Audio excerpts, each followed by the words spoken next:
RCN Televisión, Universidad Nacional de Colombia, presenta.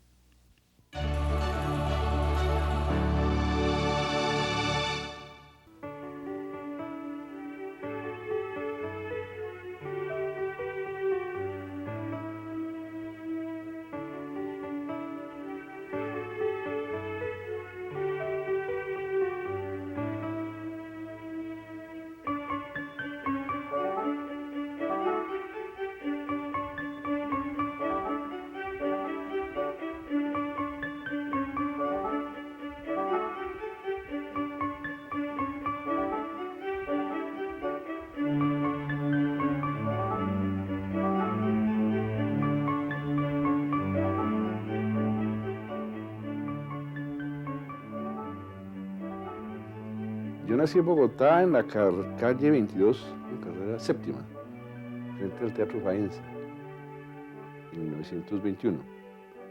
Papá era químico, pero no sé dónde estudió.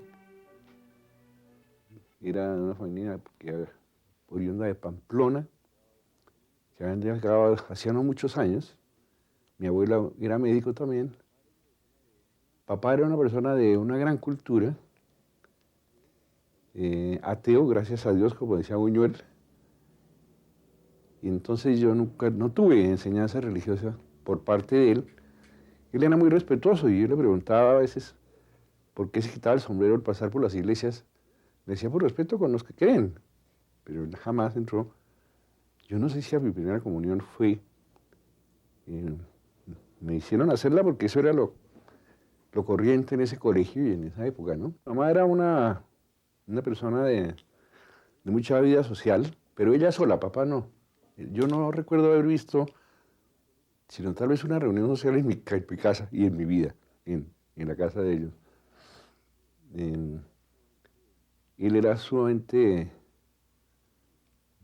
esquivo y huraño, muy silencioso. Realmente yo no sé cómo se casaron, porque eran muy opuestos, ¿no? Ella estudiaba piano, como les decía, la mayor parte del día. Papá pasaba una parte del tiempo en Bogotá, otra en una finca que tenía, y que según he oído, dice que la entregó cuando se habló de la reforma agraria. Entonces él era una persona de una honestidad tan extrema que no le pareció correcto quedarse con la finca y la entregó. Y debido a eso quedamos en una muy mala situación económica. Él trabajaba con una empresa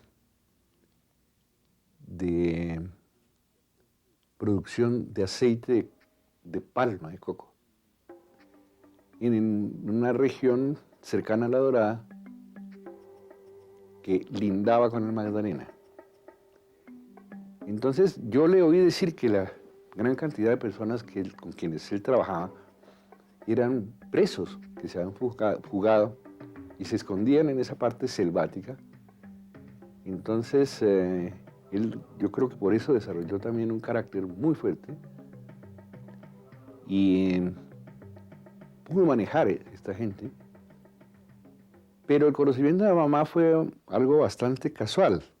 Ella venía de Centroamérica, de El Salvador creo, donde había algún familiar. Venía en un barco por el río. Y él también me contaba que una de sus distracciones era atravesar el río a nado. Y cuando pasaban barcos, pues abordarlos y hacer algunas compras o entablar alguna relación.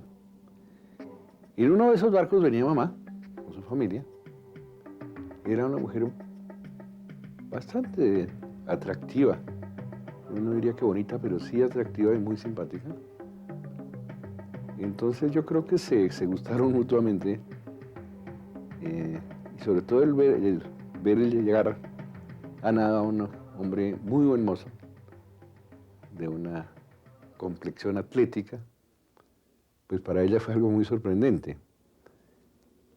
Pero yo no creo que ellos supieran cómo era el otro. Yo creo que si lo supieran no se habrían casado.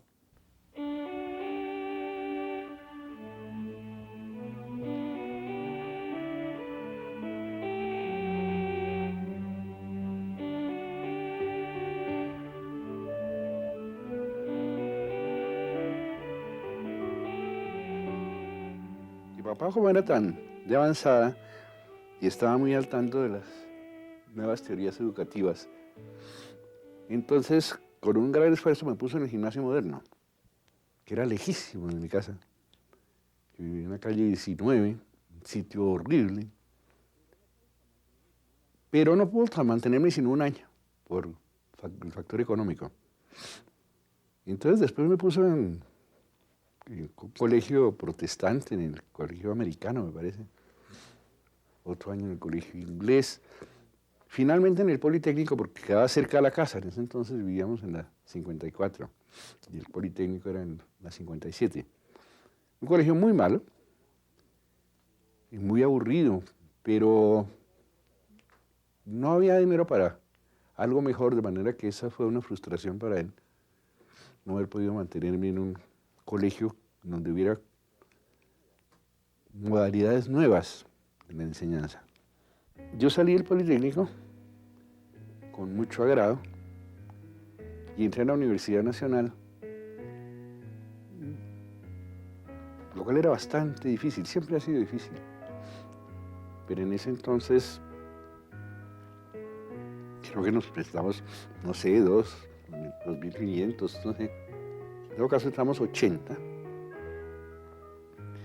Pero ahí viene otra cosa interesante, y es que de los 80, 78 éramos hombres y 2 mujeres, que fueron ahuyentadas, es la frase exacta, la palabra exacta, por los profesores, no por los alumnos. Hubo alguno de ellos, un profesor muy importante, que dijo que mientras él estuviera de profesor, no pasaba una mujer. Al tercer año en ese entonces. Y no pasó. Cada cosa me gradué en 1950. Y ese mismo año empecé a dar clases en el Instituto de Psicología Aplicada. Pero ahí ya me puse en contacto con muchos estudiantes, francamente de izquierda, con muchos profesores, y así transcurrió durante toda mi vida en la universidad. Yo recuerdo que en las protestas estudiantiles, incluso cuando yo era decano, ni siquiera profesor, sino como decano yo las encabezaba. Y con Orlando Falsborda éramos la parte también radical del Consejo Académico, que siempre estábamos en desacuerdo con todos los demás. Y ese estar en desacuerdo, ahora que lo menciono, como que también ha sido algo muy importante. La dificultad de estar de acuerdo con lo establecido. Mira, yo decidí estudiar medicina indudablemente por influencia, así él no lo quisiera, influencia de él, en la medida en que yo estaba muy metido en el mundo psicoanalítico, porque dentro de la gente que iba a la casa estaban un poco los pioneros, por así decirlo, y la gente importante que ha hecho desarrollos en el psicoanálisis en Colombia. Y la influencia de él siempre ha sido muy grande, y para mí fue una influencia que se ejerció desde la universidad, incluso indirectamente. Mucho tiempo yo no era Eduardo, sino era el hijo de Álvaro en la universidad.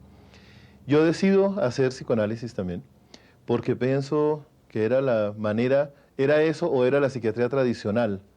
Entonces, siguiéndolo a él, que él había sido director de psicología, había estado en la Asociación Psicoanalítica, una posición importante, la influencia era grande de todo, la manera de ver, la manera de entender a la gente. Y muy temprano yo decidí, además con el apoyo de él, de hacer cuestiones alrededor de la psiquiatría, trabajar como interno en una clínica, hacer la especialización en psicoanálisis. En la casa había 3 cosas importantes. La una era la música. Yo pienso que esa es una faceta que se conoce poco a mi papá. Y pienso, él es mucho más conocido por toda la otra parte, por intelectual, por su amor a los libros, por su gran conocimiento y su insaciable capacidad de leer. Es un gran lector. Todavía se duerme a las 11 y pico de la noche, todas las noches leyendo. Y ahora se queja incluso de que está leyendo menos que antes y uno lo ve leyendo todo el día como toda la vida lo ha sido. Y los fines de semana él los hacía mucho, uno alrededor de los libros, pero siempre alrededor de la música.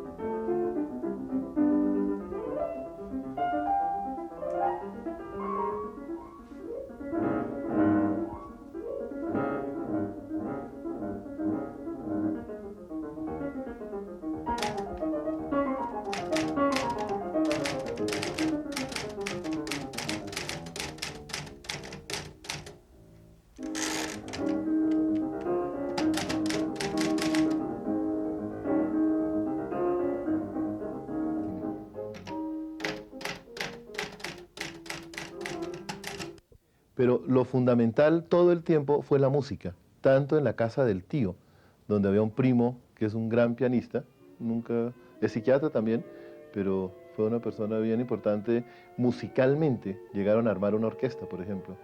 Mi papá tocaba clarinete. Y los fines de semana iban los parientes, primos de él, Hernando Caro, además, que es un casi hermano de ellos. La orquesta que incluía cuerdas y los otros instrumentos de una orquesta corriente. Pero nosotros teníamos nuestro quinteto de vientos y nos reuníamos todos los sábados, todos los domingos, por la mañana, y tenemos bastante de la literatura a partir de Couperin, de Telemann, Rameau, y naturalmente Mozart, Haydn, Beethoven, hasta algunos de este siglo.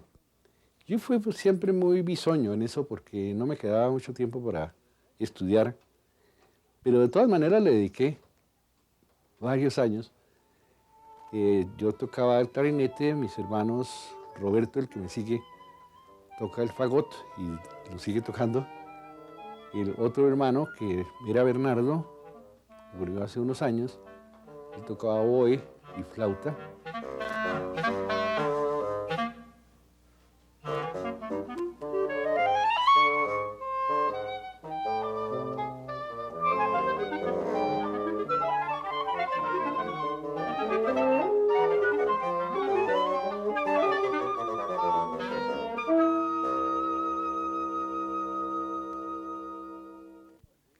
Mi amistad con los de Grave, porque en realidad fue con ambos, con León y con Otto, yo no sé cuándo empezó porque yo estaba muy joven, quizás desde antes de entrar a la universidad, pero con toda certeza cuando entré a la universidad, ya para mí eran ambos personajes muy importantes, pero muy distantes.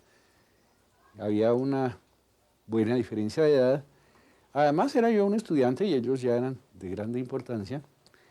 Entonces fue a través de la música, como siempre. Yo iba a los conciertos, Otto era de una generosidad enorme, me prestaba discos, libros, me contestaba preguntas que mi infinita curiosidad nunca se saciaba. Y con León, no me acuerdo por qué circunstancia, en los últimos años de su vida, aceptó venir alguna vez a mi casa, 5, 8 años, no sé cuántos años antes de morir. Aceptó venir a mi casa un sábado y a pasar todo el día. Lo consentíamos mucho. Leonor gustaba mucho de él, mis hijos también. Llamábamos el vagabundeo intelectual, que nos reuníamos los sábados por la mañana y durante todo el día pasábamos de un disco a un diccionario, de ahí a un libro, de ahí a una historia de la literatura, de ahí a un cuadro, volvíamos a otro disco, y en eso pasábamos varias horas hasta que Eduardo, a las 6 o 7, lo llevaba a su casa. Yo creo que fue la última parte donde él asistió en forma más o menos regular, sistemática, frecuente, a mi casa porque estábamos muy a gusto. Teníamos una cantidad de cosas en común, entre otras, fuera de la música, la literatura y el amor por las palabras, por la lingüística. Entonces yo le preguntaba a él qué quería decir con esa cantidad de palabras que no sé cómo las traía él, qué fuentes le habían servido, porque había muchas inventadas, muy bien inventadas, por cierto, pero otras las traía especialmente de la literatura antigua, siglo XVI, siglo XVII, XVIII. Y con eso formé un fichero con los significados o con el comienzo del estudio de algunas palabras, de las cuales él me dio la pista inicial. Con eso formé un pequeño léxico que publicaron en Colcultura en el año 1976, tal vez. Porque me ven la barba y el pelo y la alta pipa, dicen que soy poeta. cuando no porque iluso suelo rimar en verso de contorno difuso mi viaje baironiano por las vegas del Zipa. Tal un ventripotente agrómano de Jipa, a quien por un capricho de su caléctero obtuso se le antoja fingirse paraísos. Cuando éramos al uso de niños, alucinado poe él de enfatizaba las muchísimo en la honestidad, en la libertad de cada cual para obrar. Pero asimismo también nos dio las armas para obtener la libertad y nunca nos la coartó. Pues uno sabía qué debía hacer y qué no debía hacer. Esto para mí ha sido básico en mi vida y he tratado de inculcárselo a mis hijos también. Porque yo creo que de ahí parte la felicidad de uno, todo lo que pueda uno lograr en la vida, si sabe usar su libertad. Una libertad bien usada, se entiende. Mi papá, digámoslo, es el centro de toda la familia. Para mí, a partir de él, giramos todos. Aunque no le guste mucho a él esto, pero desafortunadamente o afortunadamente es así. La relación mía con él en especial es muy estrecha, desde todo punto de vista. No solo como padre, sino como amigo, como confidente, como una persona con quien uno puede hablar lo que quiera sin tener ninguna especie de censura, porque dentro de sus grandes cualidades, que tiene muchísimas, está el saber escuchar y el encontrarle el lado bueno a todo.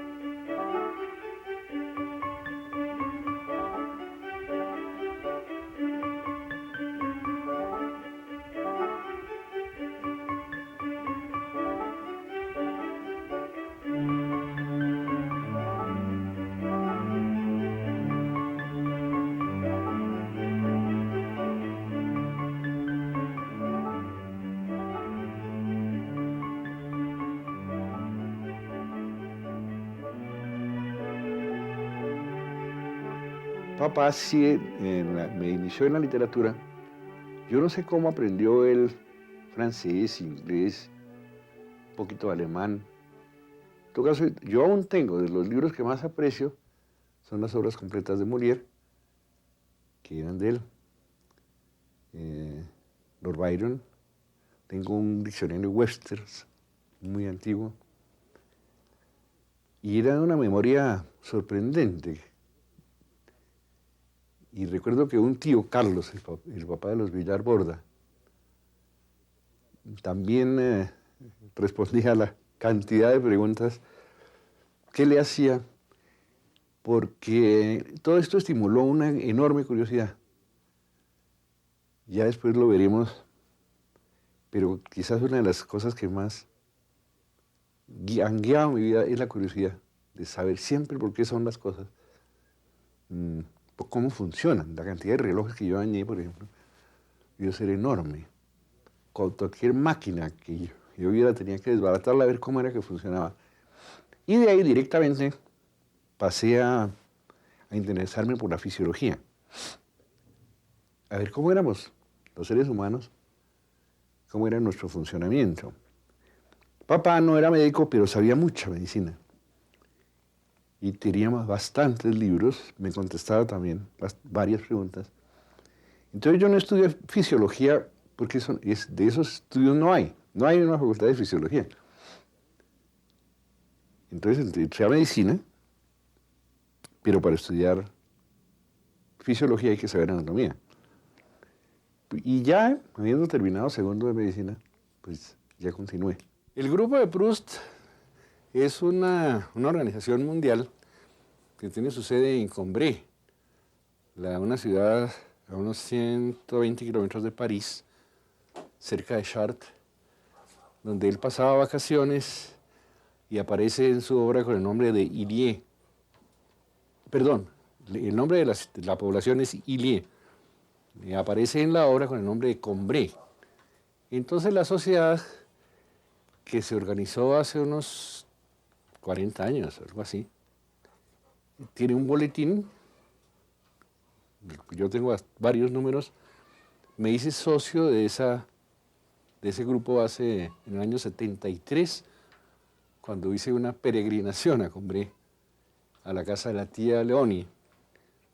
Y me inscribí como miembro de esa sociedad y recibo en forma más o menos regular el boletín. Y aquí algunos amigos como Hernando Caro, Fernando Caicedo, algunos vinculados con la universidad, o algunos otros vinculados con la universidad, pero esto no tiene ningún carácter de grupo local, digamos.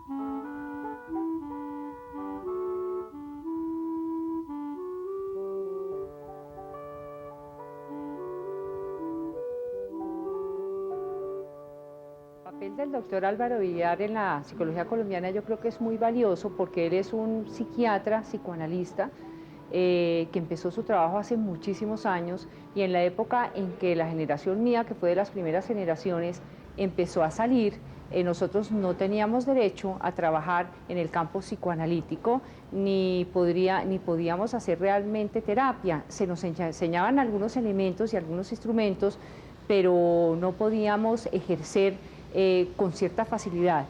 De tal manera que él fue una persona, como es él, que rompe esquemas, que ayuda a otras profesiones y él siempre ha sido un admirador de la psicología, dando clases a las psicólogas, formándolas, haciendo seminarios, y en sus seminarios mostró algo muy importante y es que el individuo definitivamente no es un islote social, que es algo que lamentablemente en esa época aprendía uno o no aprendía precisamente los procesos de tipo sociocultural, económicos y educativos del hombre y la mujer. Entonces su gran aporte ha sido no solamente a la psicología, sino a las psicólogas, porque en esa época la mayoría éramos psicólogas. Él aportó fundamentalmente todo el estudio importante de la sociedad colombiana, cómo la familia no era solamente una, sino muchas familias en Colombia. La desigualdad tan importante de la relación hombre-mujer fue algo que siempre destacó y que a mí personalmente me ha servido mucho en todos mis estudios y mis trabajos. Él influyó mucho en que yo escribiera, o me imagino que en que las psicólogas escribiéramos. A mí me parecía algo muy difícil, de alguna manera también en mi propio análisis revisaba la importancia de escribir y finalmente me decidí a hacerlo y él fue una persona muy ayudadora, fue un gran asesor en el proceso de mi primer libro, que es el de conflictos de pareja y de familia. Es una persona con la cual yo he discutido muchísimo la problemática de la familia colombiana y de la pareja colombiana. Entonces el aporte que él hizo a ese libro fue fundamental y en general a todo lo que es el proceso terapéutico de las relaciones de pareja y de la familia, diría que no solamente conmigo, sino de la familia colombiana. Está ligada con mi familia, con mamá, entre otras. Yo no tuve hermanos. Como decía antes, ella era una persona bastante diferente en cuanto a que era muy libre para esa época. Y eso hizo que me interesara mucho por la situación de las mujeres, que yo las veía como muy oprimidas, muy ignorantes, muy lejos de los trabajos productivos, de las profesiones. De ahí que en adelante, en todas mis investigaciones la coloco en un plano de enorme importancia.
RCN Televisión, Universidad Nacional de Colombia, presentó el anterior programa.